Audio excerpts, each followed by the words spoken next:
E aí, beleza? Mais um Rock Café e hoje a gente está aqui com um cara sensacional, um grande diretor, produtor de filmes, que é o Mark Durdan.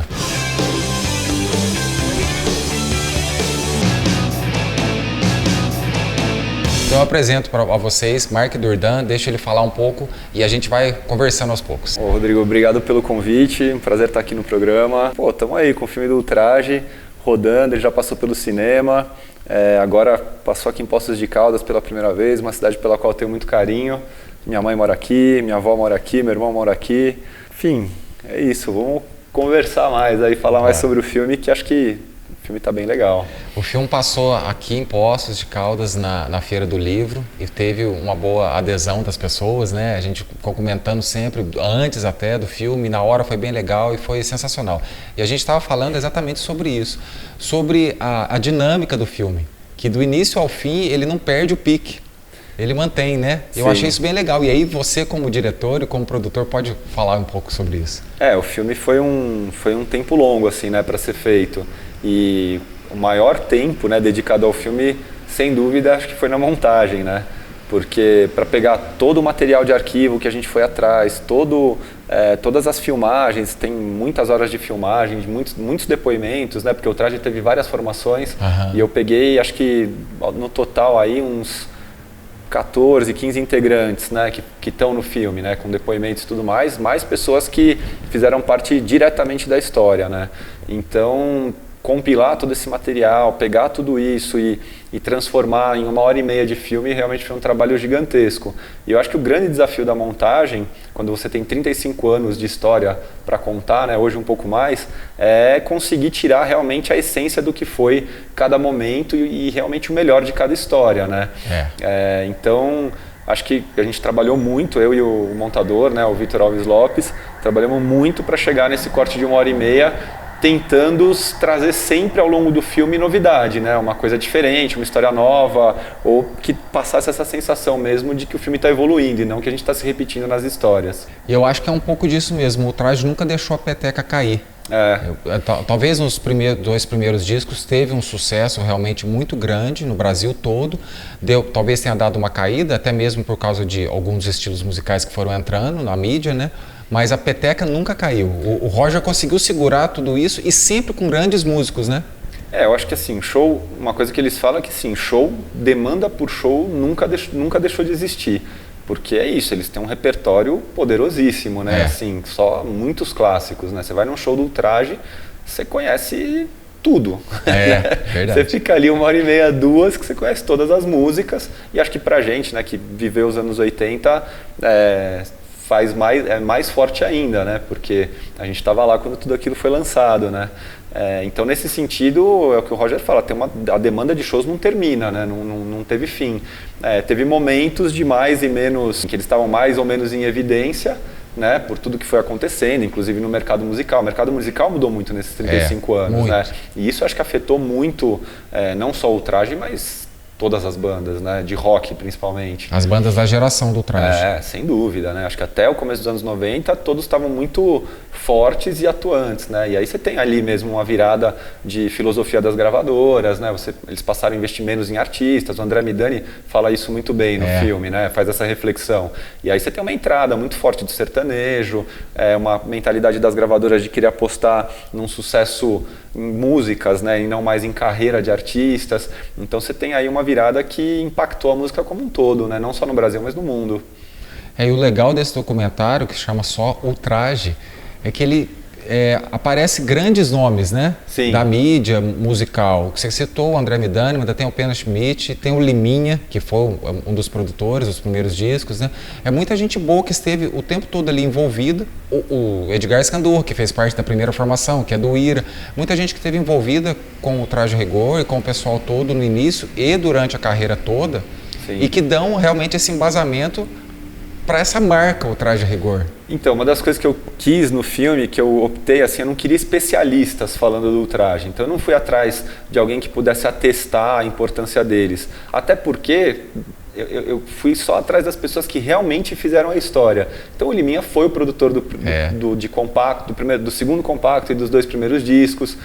O André Midani era o presidente da Warner e apostou no projeto que, enfim, naquele momento de trazer o rock como, né, uma opção legal para a gravadora trabalhar. O Pena, que fez o garimpo ali das bandas de rock que estavam daquela cena do começo dos anos 80. Então imagina, você tem umas pessoas tão gabaritadas já e que fizeram parte dessa história ativamente. Eu achava que eu não precisava de mais especialistas para me falar. Eu achava que com essa galera eu já teria uma coisa maravilhosa. E o Liminha, né, que produziu todo mundo, né? Todo mundo, nos anos 80. Cara, a gente gravou com ele lá nas Nuvens, né, que é o estúdio dele lá no Rio de Janeiro, que é maravilhoso, né? Todo mundo passou por lá, né? Todo mundo, todos os grandes artistas passaram por lá. Desde a época da MPB até o pessoal do rock and roll. Exatamente, passou de tudo. Então, e você entra lá, aquela sala onde a gente filmou ele, que tem todos os discos de ouro, platina e tudo que você quiser ali, que as artistas que ele produziu ganharam, pô, é incrível, né? Ali transpira a música ali, né, por todas as paredes e... É dele e do Gilberto Gil, né, o estúdio, nas Nuvens. Eu acho que tinha mais um sócio, mas eu não me lembro quem é agora. O Liminha foi, entre outras coisas nessa vida, um dos últimos baixistas do Mutantes, né? Mutantes. Eu assisti um filme há pouco tempo atrás no Festival Inédit, em 2018, que chama Som, Sol e Surf, que fala sobre o Festival de Saquarema, que aconteceu na década de 70. Incrível. O filme é muito legal. E lá tem uma cena do Raul Seixas cantando nesse festival e o Liminha tocando baixo com ele. Olha só. Incrível também. O Liminha além de ser antes de ser um grande produtor, já era um grande músico, né? E eu acho que ele trouxe toda essa bagagem para o início do Traje a Rigor. E o peso que aqueles 2 discos têm, não só o peso e importância, mas o peso do som. Sim. É interessante, eu acho muito forte aquilo. Então o baixo muito na frente, o contrabaixo, né? Você é músico também, você entende um pouco disso. O som que o Maurício, que era o baixista da época, tirava e o som aparecia muito, estava junto com as guitarras, era muito pesado para a época. Legal até. Aquilo, né? Acho moderno até, né? Assim, era muito moderno. Apesar do Ultraje ter uma grande influência, né, de bandas dos anos 50, dos próprios Beatles e tal, mas assim, nós vamos invadir sua praia, tem aquela guitarra do Carlinhos, que é super nervosa e com distorção.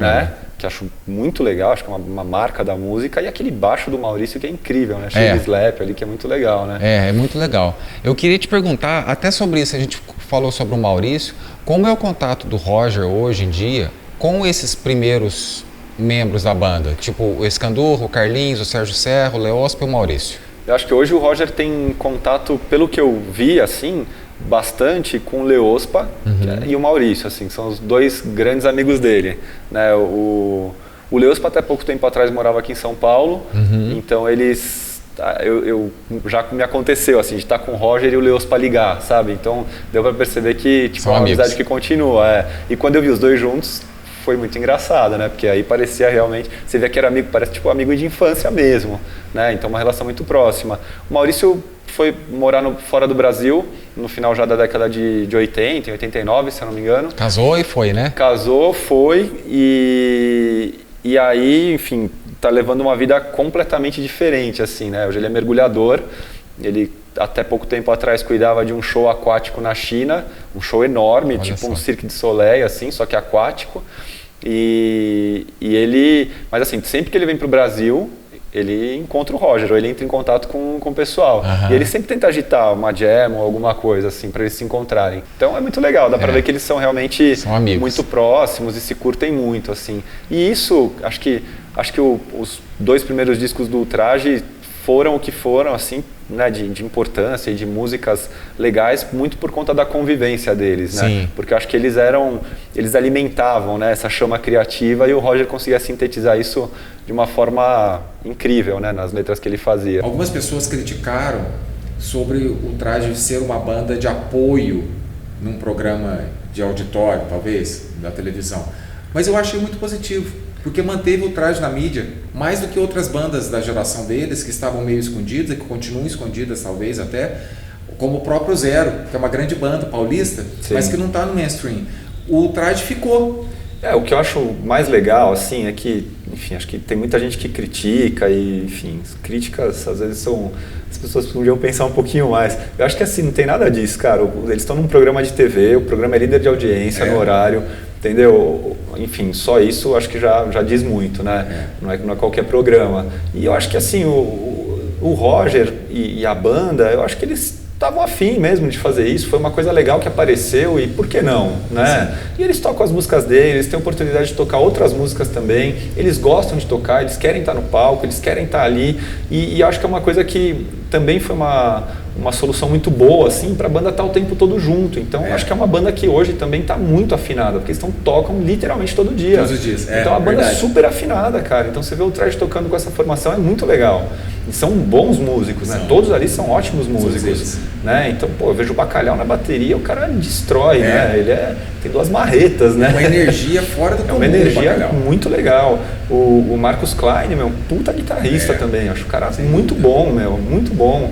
E toca o repertório do Traje maravilhosamente bem, o sabe? Mingau sempre muito firme, né? E o Mingau, meu... Ele não é um baixista assim virtuoso, mas ele sempre segura muito firme. Meu, ele é Todas ótimo. Todas as bandas que ele tocou. Exatamente. Eu acho ele muito bom também. Acho que essa formação é muito legal. E todos se dão muito bem, as brincadeiras continuam.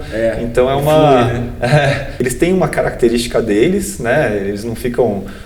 mas é isso, continua aquela banda que, meu, todo mundo se entende, todo mundo se curte, são amigos. Então acho que isso acho que o Roger sempre prezou muito por isso. Ele sempre quis ter na banda os amigos dele, o grupo dele, né, a turma dele. E eu acho que ele conseguiu. É super recomendado, viu, gente? O filme do O Traje, se chama só O Traje. É um documentário sensacional. Eu estava conversando com o Mark, eu já vi vários outros documentários, tanto de bandas brasileiras quanto as internacionais. Esse eu achei um dos melhores do Brasil em todos os tempos, super dinâmico, super acho definitivo em relação ao Traje Rigor. O Mark soltou uma notícia muito boa, que está preparando um outro documentário sobre as bandas do underground, vamos dizer assim, paulista. Sim. Que aí vai tocar em nomes como Voluntários da Pátria, Smack, Fellini. E eu vou deixar o Mark Durdão falar um pouco sobre isso, porque é um documentário que desde já eu já estou muito ansioso para ver. Que demais. Não, eu fiquei, assim, quando eu comecei a fazer as pesquisas, né, pro documentário do Traje, eu tive um contato maior, assim, com essa cena e com todas as histórias e as casas né, onde eles tocavam e comecei a ouvir bandas que até então não conhecia, algumas já tinham ouvido falar, Voluntários, né, as próprias Mercenárias e tudo mais, mas algumas eu não conhecia. E quando eu entrevistei o Edgar Escandurra para o documentário do Traje, ele já era um cara que circulava em muitas dessas bandas e que vivia essa cena de uma forma muito intensa, né? E ele, contando todas essas histórias, começou a citar bandas que eu ainda não conhecia e por conta disso eu me interessei muito por essa história e comecei a ir atrás dessas outras bandas também, de material, de ouvir o som e tudo mais. E isso me chamou muito a atenção. Eu falei, eu fiquei muito surpreso com a originalidade, com o tipo de música que eles faziam ali, que não era uma coisa tão pop, mas era uma coisa extremamente inovadora e que muito daquilo ainda hoje me soa atual, assim, muito interessante, muito legal musicalmente. Pirei no som, pirei nas histórias. Aí sim, falei com um amigo roteirista, o Marco Panayotis, que topou na hora, né? Falou, vamos fazer esse projeto, vamos começar a pesquisar aí para fazer a coisa andar. Eu estou muito ansioso em relação a esse filme, porque eu sou muito fã, dentro do rock brasileiro, de basicamente 2 cidades, do rock de São Paulo e o rock de Brasília. Sim. Que são as bandas que surgiram muito baseadas no pós-punk inglês, né? De Joy Division, Smiths, The Cure, Yak the Bunnymen. E aí eles trouxeram toda essa linguagem que acontecia no começo dos anos 80 na Inglaterra e no Reino Unido em geral, trouxeram para o Brasil. E era muito legal porque no início dos anos 80 os caras não tinham muito acesso a tudo isso. As rádios não tocavam. Então eles tinham que viajar para Londres, trazer os LPs e esses LPs eram passados para os amigos músicos ou gravados em fitas cassete até. E eu acho que é mais ou menos por aí que você está buscando, né, esse doc seu. Eu queria dizer que foi um prazer muito grande ter tido essas 2 conversas com você aqui no programa Rock Café e também na Feira do Livro. Obrigado. Espero e quero que você volte para a gente falar sobre o documentário novamente. Eu queria te agradecer também pela oportunidade aqui, por me chamar aqui para essa conversa. Adorei a conversa, adorei te conhecer. Muito obrigado. Esse é o Mark Durdin, porque ele é francês, nascido na França. E a gente volta a falar com ele numa outra oportunidade, certamente, sem dúvida. Rock Café e até a próxima.